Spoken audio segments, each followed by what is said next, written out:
BRK భవన్లో justice PC Ghosh commission విచారణ ముగిసింది.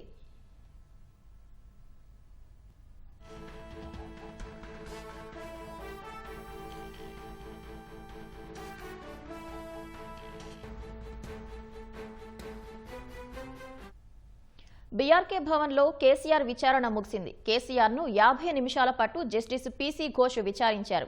కాళేశ్వరం ప్రాజెక్టుకు సంబంధించి పలు అంశాలపై ప్రశ్నించారు. కేసీఆర్ను 115వ సాక్షిగా కాళేశ్వరం కమిషన్ విచారించింది. విచారణ సమయంలో ఎవరూ ఉండొద్దని కేసీఆర్ కోరారు. జలుబుతో స్వల్ప అనారోగ్యంగా ఉందని కేసీఆర్ తెలిపారు. అనారోగ్యం వల్ల విచారణ సమయంలో ఎవరూ ఉండొద్దని కేసీఆర్ కోరారు. కేసీఆర్ విజ్ఞప్తిని పరిగణలోకి తీసుకున్న జస్టిస్ పీసీ ఘోష్ మీడియా ఇతరులు లేకుండానే కేసీఆర్ను ప్రశ్నించారు. కాళేశ్వరం ప్రాజెక్టుకు సంబంధించిన అంశాలపై కేసీఆర్ నివేదిక ఇచ్చారు. Kaleshwaram project power point presentation నివేదికను కేసీఆర్ అందించారు.